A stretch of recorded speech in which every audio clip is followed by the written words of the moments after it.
여호수아서 4장 우리 1절로 24절까지 말씀이에요. 말씀이 너무 길어서 그래서 말씀 봉독은 1절부터 7절까지만 봉독해 드리도록 하겠습니다. 4장 1절입니다. 그 모든 백성이 요단을 건너가기를 마침에 여호와께서 여호수아에게 말씀하여 이르시되 백성의 각 지파에 한 사람씩 12사람을 택하고 그들에게 명령하여 이르기를 요단 가운데 제사장들의 발이 굳게 선 그곳에서 돌 12를 택하여 그것을 가져다가 오늘 밤 너희가 유숙할 그곳에 두게 하라 하시니라. 여호수아가 이스라엘 자손 중에서 각 지파에 한 사람씩 준비한 그 12사람을 불러 그들에게 이르되 요단 가운데로 들어가 너희 하나님 여호와의 궤 앞으로 가서 이스라엘 자손들의 지파 수대로 각기 돌 1개씩 가져다가 어깨에 매라. 이것이 너희 중에 표징이 되리라. 후일에 너희의 자손들이 물어 이르되 이 돌들은 무슨 뜻이냐 하거든 그들에게 이르기를 요단물이 여호와의 언약궤 앞에서 끊어졌나니 곧 언약궤가 요단을 건널 때에 요단물이 끊어졌으므로 이 돌들이 이스라엘 자손에게 영원히 기념이 되리라 하라 하니라. 아멘. 사는 성도 여러분, 오늘 오다 보니까 다른 날보다 차가 많이 막히더라고요. 평상시에 아마 출퇴근일 수도 있겠지만 어쩌면 몇몇 분들은 벌써 추석을 이제 시작할 수도 있겠다. 이제 내일 하루만 휴가를 내면 계속 이어지니까요. 아마도 이미 많은 분들이 휴가를 떠나긴 분도 계실 것이고 이제 또 막 휴가 준비하고 추석 준비를 하는 분들도 많이 계시리라고 생각합니다. 오늘 그 과정 속에서도 변함없이 주님의 전에 함께 나와 예배하는 여러분들을 환영하고 축복합니다. 오늘 이 시간 주님이 주시는 말씀 가운데 이제 드디어 이스라엘 백성들이 그토록 소망했었던, 그토록 꿈꿨던 가나안 땅에 이르게 됩니다. 잠시 그 역사적인 현장의 이야기를 나누기 앞서서 과거 이야기를 잠시 한번 돌아보기 원합니다. 여러분, 이스라엘 백성들의 출애굽의 역사, 출애굽기부터 시작된 민수기 그리고 여호수아에 이르기까지의 그 모든 말씀들은 참으로 놀라운 하나님의 역사로 가득하지요. 너무나도 자연스러운 이야기가 아닌 하나님만이 하실 수 있는 일, 도저히 인간의 힘으로는 할 수 없는 그런 많은 수많은 기적들을 그는 지난 40년 동안 경험해 왔어요. 가장 오래된 기억이라 한다면 이스라엘 백성들이 애굽에서 나올 때에 그 애굽 땅에 10가지 재앙이 임하잖아요. 10가지 재앙이 임할 때에 그 앞부분 첫 번째, 두 번째 그 재앙들은 그들의 신이 있죠. 그들의 신, 하나님이 아닌 그들이 믿는 신들도 그런 기적을 행해요. 그러나 이어지는 기적들은 도저히 그들의 신들도 감당할 수 없지요. 마지막 10번째 재앙, 장자가 죽는 이 일들 가운데 그들은 결국은 아주 그냥 두 손을 들 수밖에 없었습니다. 오히려 그들은 적극적으로 빨리 이스라엘 백성들을 내보내지요. 왜냐하면 사람이 죽게 되었으니까. 온갖 은금 배물을 다 주고서 빨리 이곳을 떠나가라, 빨리 이곳을 떠나가라고 하면서 그들이 이제 드디어 첫 번째 출애굽의 첫 발걸음을 내딛게 됩니다. 그런데 우리의 기억을 떠올려 보시면 그렇게 걸어가는 과정에서 위기를 닥치지요. 바로 홍해가 앞에 가리고 있는 거예요. 홍해를 가야 되는데 하나님이 가까운 길을 냅두고 홍해를 돌아가는 길로 인도하셨는데 이제 앞에는 홍해가 있고 뒤에는 애굽의 군사들이 쫓아오는 거예요. 정말 위기의 상황 가운데 하나님이 홍해를 가르시죠. 모세를 통하여 홍해를 가르셨고 수많은 사람들이 그 홍해길을 건널 수 있었습니다. 이제 본격적인 광야의 여정이 시작됩니다. 수많은 위기가 또다시 그들을 덮쳐옵니다.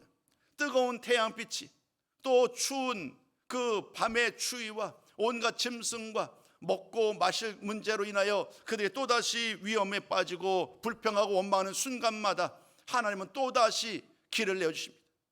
구름 기둥과 불 기둥으로 그들을 인도하시죠. 뜨거울까 봐, 추울까 봐. 수많은 짐승의 공격 앞에 하나님이 그들을 지켜주십니다. 그리고 그들이 배 고파하고 목말라던 이러한 모든 이스라엘 백성들을 위하여 하나님은 만나와 메추라기를 공급하십니다.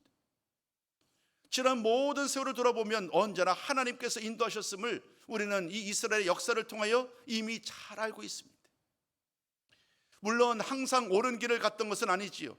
불평과 원망, 악평의 일로 말미암아 그들이 40년 동안 광야에 방황을 하게 되고, 심지어 출애굽의 모든 세대들은 아주 예외적인 여호수아와 갈렙을 제외한 사람들, 심지어 아론과 미리암과 모세까지 죽게 됩니다.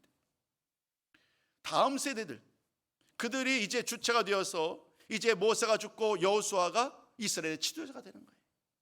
우리는 여호수아서 1장 말씀을 통하여 이제 모세가 죽은 이후에 여호수아가 이스라엘의 지도자가 되어서 한 일들을 함께 나눈 바 있습니다.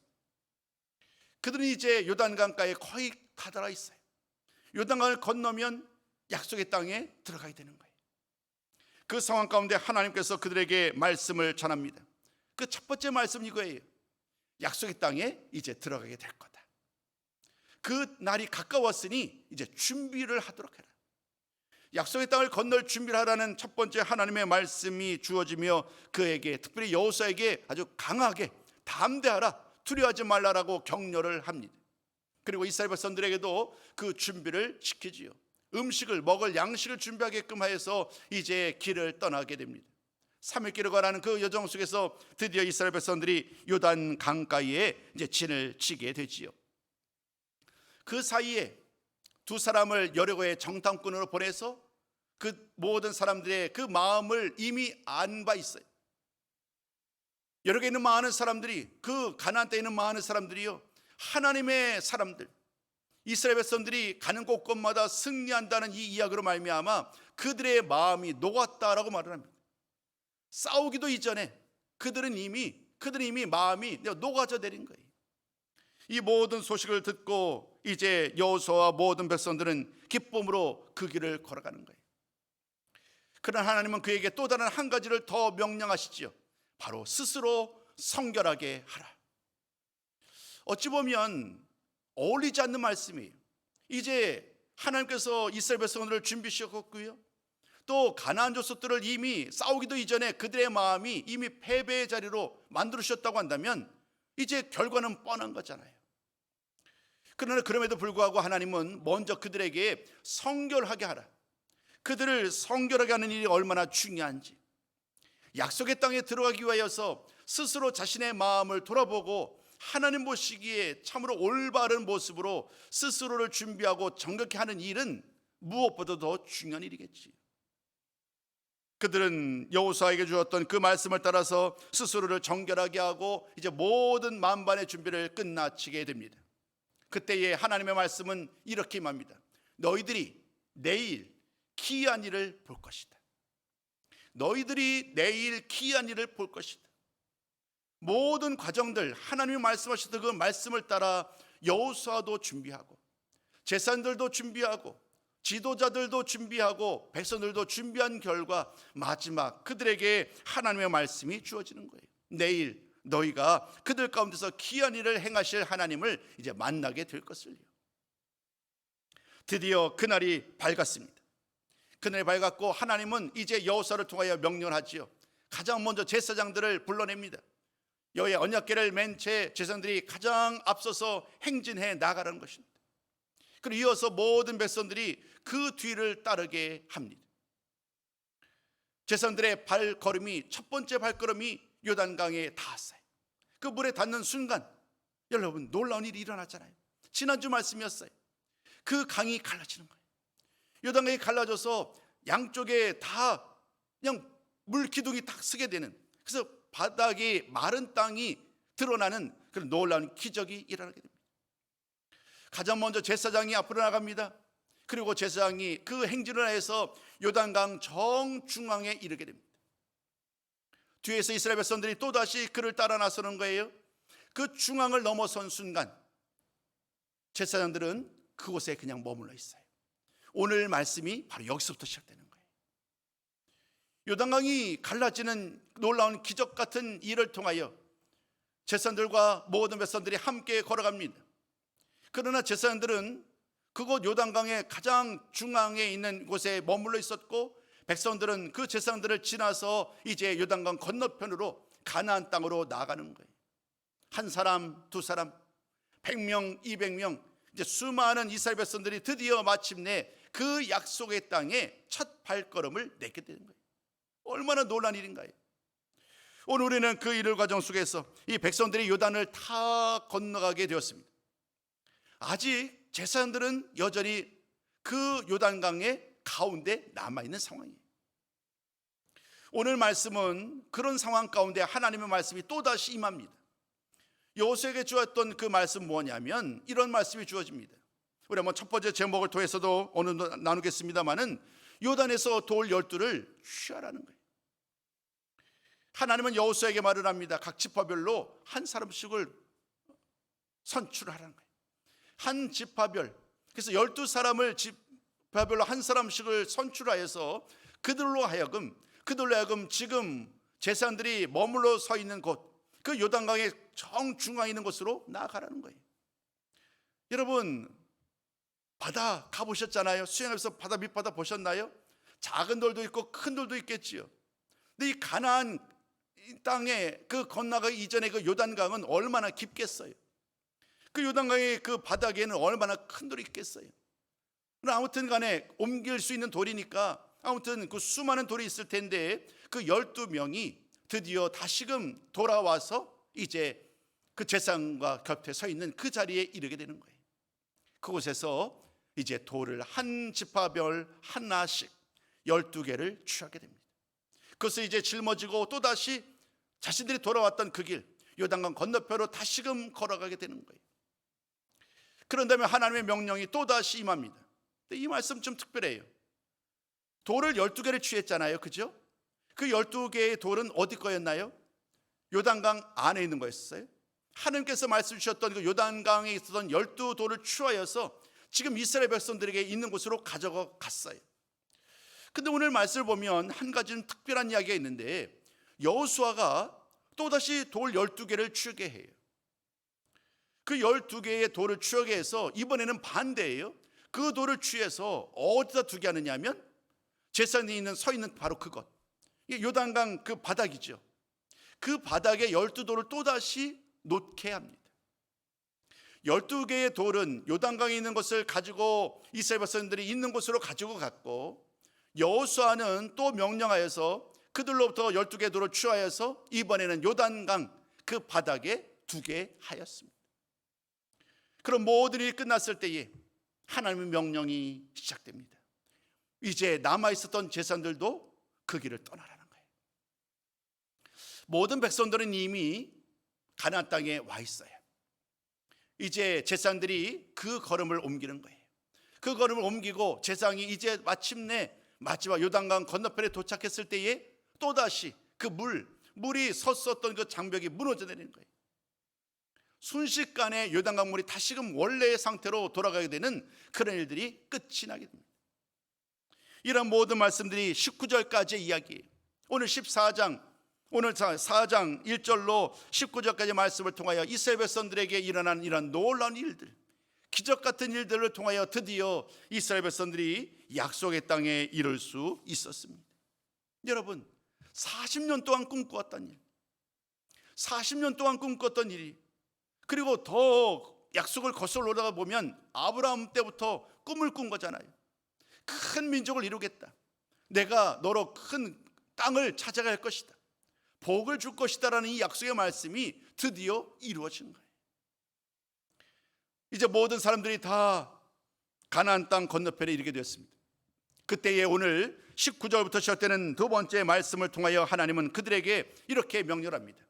그 요단강에서 가져온 12돌을 이제 세우도록 하는 하나님의 말씀이 임하여 여호수아가 첫째 달 10일에 요단에서 가져왔던 12돌을 세우는 그런 특별한 행사를 거행하죠. 어떻게 얘기를 할까요? 기념식이라고 하겠죠. 기념식. 12돌을 길갈에 세우고 이제 기념비를 세우게 하는 그런 일을 행하십니다. 근데 여러분, 여호수아서 오늘 4장 23절로 24절 말씀이 매우 중요한데요, 이 말씀을 잘 보면 왜 하나님께서 지금 이들에게 이 12돌을 세우도록 하셨는가, 그에 대한 이유와 목적에 대해서 우리는 만나게 돼요. 사실 이 말씀이 오늘 본문 4장 말씀에서 가장 중요한 이야기예요. 여러분, 왜 이스라엘 백성들에게 이 12돌을, 요단강에서 가져왔던 12돌을 길갈에 세우도록 하셨을까요? 23절과 24절에 답이 있는데 그 답을 두 가지로, 그 목적을 두 가지로 찾을 수 있습니다. 우리 한번 첫 번째 말씀을 같이 먼저 나눠보기 원합니다. 첫 번째 말씀으로 한번 화면에 띄워주시기 바랍니다. 함께 읽어볼까요? 자, 시작.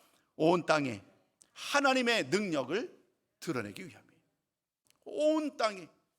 온 땅에 하나님의 능력을 드러내기 위함이다. 요단강을 마르게 하셨어요.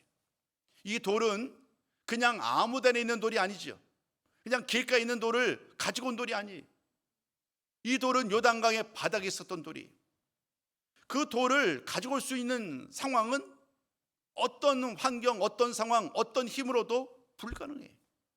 근데 지금 하나님의 기적적인 은혜로 말미암아 요단강이 갈라지고 마른 땅이 되었잖아요. 그곳에서 이 돌을 가지고 온 거예요.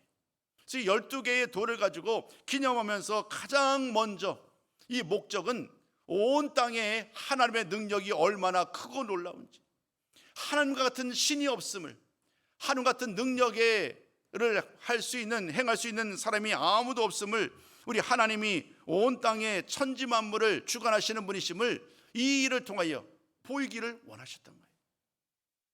사실 홍해를 건너가셨을 때와 다르지 않지요. 홍해를 건너는 일 역시 사람이 할 수 없는 일이었어요. 이번 요단강을 건너는 일 역시 다르지 않습니다. 그래서 하나님은 이제 이 길갈의 기념비를 12돌을 가지고 세우게 하셨던 그 이유는 바로 온 땅에 하나님의 능력이 얼마나 크고 놀라운지를 일깨우기 위함이다라고 23절과 24절 상반절은 밝히고 있습니다. 우리 한번 그 말씀은 함께 읽기를 원합니다. 우리 한번 한 목소리로 오늘 23절과 24절 말씀을 같이 읽기를 원합니다. 함께 읽습니다. 시작. 너희의 하나님 여호와께서 요단 물을 너희 앞에서 마르게 하사 너희를 건너게 하신 것이 너희의 하나님 여호와께서 우리 앞에 홍해를 말리시고 우리를 건너게 하심과 같았으니 이는 땅의 모든 백성에게 여호와의 손이 강하신 것을 알게 하며. 아멘. 맨 마지막 이렇게 말합니다. 이는 땅의 모든 백성에게 여호와의 손이 강하신 것을 알게 하며. 아모리 족속과 가나안에 있는 수많은 가나안 땅에 있는 많은 족속들에게 이스라엘 백성들, 하나님이 함께 하시는 이스라엘 백성들이 얼마나 두려운 존재인지, 아니 명확하게 얘기하자면 그들이 믿는 하나님이 얼마나 놀라우신 분인지를 이 일을 통하여 보이기로 원했어요. 정말 두렵지 않겠어요? 강을 가르고 심지어 어떤 적들은 수장을 시키고 그 하나님을 따르는 사람들은 안전하게 지켜주는 일들이 한 번만이 아니잖아요. 홍해에서도 요단강에서도 똑같은 일이 일어났으니 그 능력을 행하시는 하나님이 얼마나 두렵겠어요. 이제 온천의 하나님은 이 일을 통하여 하나님이 손이 얼마나 강한지, 능력의 하나님, 전능하신 하나님을 오늘 이 사건을 통하여 분명하게 보여주셨습니다. 이것이 전부가 아닙니다. 두 번째 또 다른 목적이 있습니다. 우리 한번 화면을 통해서 두 번째 목적도 우리 한번 같이 나누게 합니다. 함께 읽어볼까요? 시작. 이스라엘로 하나님을 경외하도록 하기 위함이다. 여러분, 첫 번째 목적은요, 이스라엘이 아닌 주변에 있는 모든 대적들, 모든 나라 사람들이 그들을 향하여서 주셨던 말씀이라고 한다면, 이 두 번째 말씀은 이스라엘 백성들을 향하여 주시는 목적이에요. 하나님을 경외하도록 해라. 24절 나머지 말씀도 우리 한번 같이 보실까요? 24절 나머지 말씀은 이렇게 말씀합니다. 자, 시작. 너희가 너희의 하나님 여호와를, 아멘, 너희의 하나님 여호와를 항상 경외하게 하려 하십니다. 여러분, 이 말씀은요 정말 중요해요. 하나님을 경외하는 일, 경외하다는 것, 하나님을 높인다, 하나님을 두려워한다, 하나님께 엎드린다라는 여러 가지 의미를 담고 있어요. 하나님께 엎드린다라는 말은 내가 하나님께 순종한다, 그런 의미겠죠. 하나님을 높인다는 거예요. 이제까지 과거에 있었던 수많은 문제의 이유는 하나님을 경외하지 않았기 때문이에요. 하나님은 이스라엘 백성들에게 언제나 여호와를 항상 경외하는 것, 하나님을 경외하는 것이 옳다라고 말씀하셨는데 그들은 안타깝게도 반복해서 그 말씀을 어겼어요. 우리 한번 하나님 주셨던 그 여호와 하나님을 경외하는 일이 얼마나 중요한가, 그 말씀을 전하셨었던 신명기 말씀을 같이 좀 나누기 원합니다. 신명기 10장 12절로 13절입니다. 우리 한번 이 말씀 같이 읽습니다. 시작. 이스라엘아, 내 하나님 여호와께서 내게 요구하시는 것이 무엇이냐? 곧 내 하나님 여호와를 경외하여 그의 모든 도를 행하고 그를 사랑하며 마음을 다하고 뜻을 다하며 내 하나님 여호와를 섬기고, 내가 오늘 내 행복을 위하여 내게 명하는 여호와의 명령과 규례를 지킬 것이 아니냐. 여러분, 이 말씀은 얼마나 중요한가요? 이런 모든 일, 그 뒤에 따라오는 모든 말씀들, 이르면 하나님을 사랑하고 마음을 다하고 뜻을 다하고 또 하나님 여호와를 섬기는 일, 또 하나님의 명령과 규례를 지키는 이런 모든 일들은 어떻게 가능할까요? 이 모든 말은요, 바로 여호와를 경외한다는 이 말을 통하여 가능한 거예요. 그러니까 오늘 이 13절, 12절과 13절 말씀의 핵심 어구는요, 여호와를 경외하는 거예요. 하나님을 경외하면 하나님을 사랑할 수 있어요. 하나님을 경외하면 하나님의 말씀에 순종할 수 있어요. 하나님을 경외하면 하나님의 말씀을 따라 마음과 뜻을 다하여 힘을 다하여 하나님의 말씀을 따라 살 수 있는 거예요. 반대로 뒤집어 볼까요? 하나님을 경외하지 않으면, 하나님 아버지 앞에 나를 주장하면 하나님을 사랑할 수 없겠지요. 하나님 말씀에 순종하기 어렵겠지요. 그리고 모든 말씀은 무엇에 걸리느냐 하면 여호와를 경외하는 것, 여기에 걸리는 거예요. 수많은 일들이 일어날 터인데 그 모든 일들의 동인이라고 그러죠. 동인이 뭐냐면 여호와 하나님을 경외하는 일이에요. 하나님을 경외할 때에 그 나머지 모든 명령을 행할 수 있다는 거예요. 사는 성도 여러분, 오늘 이 말씀은요, 이제 화면에 좀 저를 띄워주십시오. 여러분, 오늘 말씀은요, 우리에게 아주 명확하게 그때의 그 사람들 뿐만 아니라 오늘을 사는 우리들에게 아주 명쾌하게 말씀을 주십니다. 이스라엘의 모든 역사, 지금까지의 출애굽과 가나안에 이르기까지의 모든 역사를 돌이켜보세요. 결국 하나님과 더불어 동행할 때, 하나님의 은혜를 받았을 때와 또 반대로 하나님께 징벌을 받고 책망을 받았을 때의 그 차이가 어디에 있는가? 그 차이를 가르는 기준이 바로 여호와 하나님을 경외하였느냐 하지 않았느냐, 여기에 결과가 너무나도 다르게 나타났습니다. 오늘 하나님은 이제 드디어 약속의 땅에 이르게 되었어요. 가나안 땅에 이르게 된 거예요. 그 상황 가운데 하나님은 오늘 이 말씀을 통하여 그들에게 다시 한번 이 12돌을 세우고 그들 모두에게 이 돌이 무엇을 의미하는지 그들에게 계속해서 기억하도록 하나님은 오늘 이 돌들을 통하여 기념식을 행하였고, 이제 오늘 이 역사적인 현장을 보았던 사람만이 아니라 자자 대대손손 어떤 일이 있었고 이 돌들이 무엇인지를 모르는 사람들에게까지 오늘 주셨던 이 약속의 말씀을 그들로 기억하기를 원하시는 거예요. 핵심이 뭘까요? 우리 하나님, 내가 믿는 하나님은 능력의 하나님이시구나, 능치 못할 일이 없으신 분이시구나, 그러므로 내가 그 하나님을 신뢰해야겠구나, 이렇게 다짐하며 결단하도록 하기 위한 거예요. 하나님은요, 너무나도 잘 알았어요. 이제 앞으로 가나안 땅에 들어간 이후에 그들 가운데 어떤 일들이 일어날 것을 하나님은 모르지 않아요. 전지전능하신 분인데 왜 모르겠어요? 그렇기 때문에 하나님은 이 12돌을 취하고 이 길갈에 세워놓음으로 말미암아 이 돌들이 무엇이냐고 물을 때에 이제 후손이 되겠지요. 그들에게 친절하게 그 의미를, 목적을 일깨워주면서 그들도 마음을 다잡도록 하기 위함이었겠지요. 하나님은 오늘 이 말씀을 통하여 이렇게 말하는 거예요. 만약에 그들이 능력의 하나님을 기억한다고 한다면 그 땅에서, 가나안 땅에서 형통할 것이고 안식할 것이지만, 만약에 그들이 시간이 지난 후에 하나님의 능력의 하나님을 그들이 만약에 기억하지 못한다고 한다면, 이 가나안 땅에 동화되고 그들이 믿는 신을 따르게 되는 그러한 결과를 가져오게 된다고 한다면 그들이 과연 그곳에서 안식을 누릴 수 있겠느냐? 오늘 하나님은 우리에게 또 그 당시에 모든 사람들에게 이 질문을 던지는 거예요. 그 중심에 여러분 기념비가 중요한 것이 아니죠. 이 돌이 뭐 신비로운 능력이 있는 게 아니에요. 뭐 이 요단강 바닥에 있다고 해서 그 돌이 무언가 돌 자체가 능력이 있는 것이 아니란 말이에요. 그냥 상징물에 불과해요. 하나님이 요단강을 건너 가르시고 그들을 건너가셨던 그 놀라우신 하나님을 보도록 하는 거예요. 이스라엘의 역사뿐만 아니라 성경 모든 역사를 보면 한 가지 주의할 것이 있어요. 그것이 뭐냐면 대표적인 것이 뭐냐면 언약궤죠. 언약궤. 사무엘상 말씀을 보게 되다 보면 이스라엘 백성들이 나중에 블레셋과의 싸울 때에 이 언약궤가 마치 큰 능력이 있는 것처럼 하나님이 그곳에 임재하시겠다라고 말씀하셨기 때문에 그 언약궤의 그 법궤 뚜껑이죠. 그것이 능력이 있는 거죠.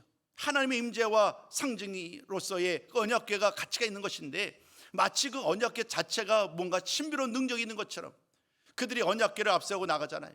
그러나 그 언약궤가 빼앗기고 말죠. 전쟁에서 패배하고 말아요.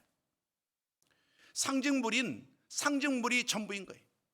그 이상의 가치가 그 이상의 무언가 신비롭게 숭배 대상이 아니란 말이에요. 모세의 지팡이, 아론의 지팡이 그 자체가 무언가 신비로운 것으로 숭상해서도 안 되는 거예요. 중세시대에 보면은요 온갖 그런 일들이 얼마나 많은지 몰라요. 중세시대의 성인들의 그 뼈 있죠, 뼈. 이런 모든 것들이요 다 신성시해요. 가톨릭 같은 경우는요 그 모든 것들이 마치 거기에 큰 능력이 있는 것처럼 그렇게 여기죠. 그런데 우리는 그렇지 않아요. 심지어 십자가도 마찬가지예요. 십자가, 우리가 예수님의 십자가라고 우리는 늘 고백하고 십자가를 통하여 주의 은혜와 사랑을 늘 고백하며 나아가는데 이 십자가 자체, 나무로 만든 십자가 자체가 그 자체가 능력을 드러내는 것은 아니지요. 그럼 오늘 우리는 이 말씀, 오늘 이스라엘 백성들에게 이 12돌을 취했던 핵심은 그들로 하여금 하나님을 기억하도록, 능력의 하나님을 기억하고 하나님만 섬기고 하나님만 경외하도록 하시겠다는 하나님의 또 다른 초청의 말씀이에요. 이제 선택은 그들에게 있어요. 그 돌을 바라보면서 그 옛날 능력으로 역사하셨던 하나님을 떠올리고 그 하나님을 경외할지, 아니면 가나안 땅에서 편안한 삶을 산다는 이유로 하나님을 잊고서 가나안에 있는 수많은 신들을 섬기는지는 이제 그들에게 달려져 있어요. 결과는 너무 다르겠지요. 오늘 하나님은 이 말씀을 통하여 이스라엘 백성들에게 다시 한번 이렇게 말씀하는 거예요. 하나님을 경외하고 하나님의 말씀에 순종할 때에 그들에게 영원이 있고 그들에게 기쁨이 있고 그들에게 안식이 있고 평화가 있다고요. 그러나 하나님을 경외하지 않을 때에 아무리 약속의 땅에 들어갔다고 할지라도 그곳에서 결단코 영원한 안식을 얻을 수 없을 것이다. 이 말은 우리가 또 다른 것을 생각하죠. 아무리 가나안 땅이 좋은 땅이고 기름진 땅이요 젖과 꿀이 흐르는 땅이다 라고 할지라도 하나님이 역사하지 않으면, 하나님이 함께 하시지 않는 그 땅은 결코 영원할 수 없겠지요. 오늘 말씀의 결론은 우리에게 다시 한번 왜 우리가 그토록 하나님을 내 마음에 모시고 늘 하나님의 인도하심 통해서 또 하나님과 더불어 동행해야 하는지 그 이유를 다시 한번 깨닫게 합니다. 여러분, 하나님을 떠나서는 우리가 아무것도 할 수 없어요. 주님이 말씀하시죠. 요한복음 15장에서 너희가 나를 떠나서는 아무것도 할 수 없느니라. 그 말씀을 기억하시고 오늘도 나의 주인 되시고 내가 믿고 내가 의지하는 유일한 분, 내가 경외하시는 그 여호와 하나님, 그 하나님의 인도하심을 따라 오늘도 살겠습니다. 늘 다짐하며 겸손한 마음으로 하나님의 말씀 붙들고 하나님의 인도함을 따라 살아갈 때에 우리 하나님이 예비해 놓으신 풍성한 은혜와 기쁨을 맛보고 날마다 주님을 찬송하는 복된 삶을 살게 될 줄로 믿습니다. 이러한 삶을 살아가는 우리 모든 성도님들 다 되시기를 주님의 이름으로 축복합니다.